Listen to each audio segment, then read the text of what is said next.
గౌరవం ఇచ్చావా అంటే ఇచ్చాం.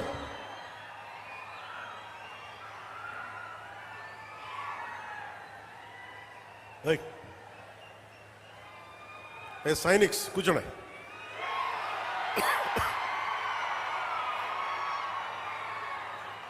పోలీసు వారికి కూడా నా విన్నపం, వారిని ముందుకు రానివ్వకుండా చూడండి, కానీ దయచేసి వాళ్ళని ఏమనకండి.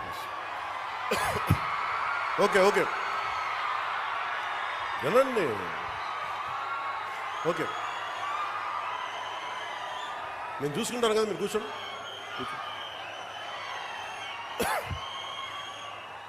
మీరే ఇలా అరిచే మీరు గొంతులు పోగొట్టుకుంటారు తప్ప.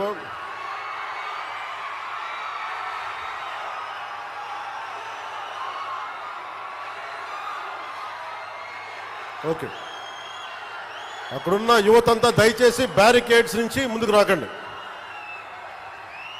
ఇలాంటి పరిస్థితులు ఇలాంటి పరిస్థితుల వల్లే మీకు కూడా చెప్తున్నా, ఇలాంటి పరిస్థితుల వల్లే ప్రధానమంత్రి గారు కూడా రావడానికి ఆలోచిస్తున్నారు నేనున్న సభలకి. ఇది చప్పట్లు కొట్టేది కాదు, ఇది చప్పట్లు కొట్టేది కాదు. ఎందుకంటే ప్రధానమంత్రి గారికి ప్రపంచమంతా శత్రువులు, ఏ మూల నుంచి దాడి చేస్తారో తెలియదు. అలాంటిది స్పెషల్ ప్రొటెక్షన్ గ్రూప్ ప్రధానమంత్రి గారిది వాళ్ళు ఇచ్చే నాకు కన్సర్న్ తెలియజేస్తూ ఉంటారు. మీరు ముందుకు వచ్చేస్తారు, దాచుకొని వచ్చేస్తారు, మాకు ఇబ్బంది అయిపోతుంది, పొలిటికల్ లీడర్స్గా మీరు కొంచెం మీ వాళ్ళకి బాధ్యతగా చెప్పండి అంటారు. అందుకని నేను మిమ్మల్ని అందరూ విన్నవించుకుంటా ఉన్నాను, కొంచెం మీరు నియంత్రణ పాటించాలి. ఉత్సాహం మంచిది, కానీ మీకోసం పనిచేసే నాయకులందరికీ కూడా టార్గెటెడ్, గుర్తుపెట్టుకోండి, నాతో సహా. That's why you have to maintain certain security protocols. అది దయచేసి అర్థం చేసుకోండి. ఇందాక నేను చెప్పిన విషయానికి వస్తే, రాష్ట్రం తెలుగు వారికి ఒక ఉనికినిచ్చినవాడు పొట్టి శ్రీరాములు గారు. 56 రోజులు ఉపవాసం చేసి చనిపోతే అందరూ కూర్చోబెట్టి ఆయన్ని, చనిపోతే శవం తీయడానికి కూడా మనుషులు లేరు ఆయన పక్కన, 2-3 తప్ప. ఎంత బాధ కలిగిస్తా మాట.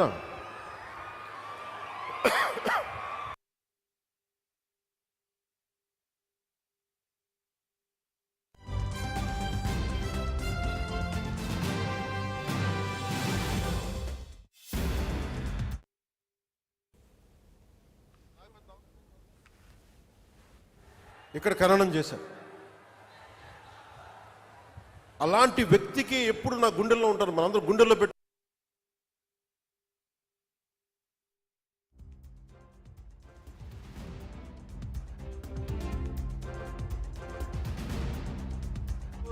అని మాట్లాడటానికి మూలకారకుడు అమరజీవి పొట్టి శ్రీరాములు గారు. దానిని మనం పెద్దల నుంచి పిన్నల దాకా ఇది గుండెల్లో పెట్టుకోవాలి. ఒక్కొక్క నాయకుడికి కులం అంటగడితే మనం కులాల సమూహంలా ఉంటాం తప్ప భారతీయులకైతే మనం ఎప్పటికీ ఉండలేం. అంబేద్కర్ గారికి కులం అంటగట్టలేం. కొంతమంది ఎక్కువ ప్రేమించవచ్చు, అది వేరే విషయం. అంబేద్కర్ గారు అందరి కోసం ఆలోచించిన వ్యక్తి. మహాత్మా గాంధీ అందరి కోసం ఆలోచించిన వ్యక్తి. ఒక అమరజీవి పొట్టి శ్రీరాములు అందరి కోసం ఆలోచించిన వ్యక్తి. మనం అలా ఆ దృష్టికోణం నుంచి చూడాలి తప్ప వీళ్ళకి కులాలు ఎవరికి ఉండవు, ఎవరికి. అది మీ జనరేషన్.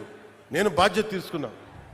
నాకు ఎప్పుడో చిన్నప్పుడు ఉన్న ఒక కంబాల కృష్ణమూర్తి గారు, మా నాన్నగారి స్నేహితులైన కంబాల కృష్ణమూర్తి గారు, ఆయన రాసిన పుస్తకం అమృత వాక్కుల్లో ఒక 4 లైన్లు కథ డొక్కా సీతమ్మ గారిది చదివితే, ఏ 6వ క్లాస్లోనో 7వ క్లాస్లోనో అది మనసులో ఉండిపోయి, డొక్కా సీతమ్మ మధ్యాహ్న భోజన పథకం పెడతాం అని ఒక మాట మేము కూటమి సమయంలో అంటే, అది ఆల్రెడీ మనకి తెలుగుదేశం చంద్రబాబు గారు దానికి మేము ఆల్రెడీ పేరు పెట్టాం కాబట్టి మరి దేనికి పెడతామంటే, మధ్యాహ్నం చిన్నపిల్లలకి గుర్తుండిపోయేలా పిల్లలకి మధ్యాహ్న భోజన పథకం, ఉచిత మధ్యాహ్న భోజన పథకం కింద డొక్కా సీతమ్మ పేరు పెడితే నాకు చాలా చాలా ఆనందం కలిగింది.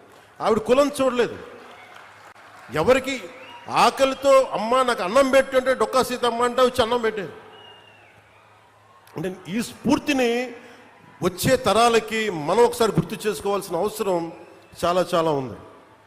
అందుకని ఆయన గౌరవార్థం అమరజీవి ఈ జలధార కార్యక్రమానికి ఎవరి పేరు పెట్టాలి, ఏం పేరు పెట్టాలి చాలాసార్లు ఆలోచించిన తర్వాత ఆ మహానుభావుడికి మించిన పేరు ఏది రాలేదు. మనస్ఫూర్తిగా వారికి శతకోటి నమస్కారాలు, శతకోటి దండాలు తెలియజేస్తాం. ఆ మహానుభావుడు చనిపోయాను, పంచభూతాల్లో కలిసిపోయారు, కానీ ఆయన ఆత్మ శక్తి ఇక్కడే తిరుగుతూ ఉంటుంది. ఎందుకంటే మనం మంచి వాళ్ళని పెంపొందించుకుంటే తప్ప సమాజానికి మంచి చేయలేం.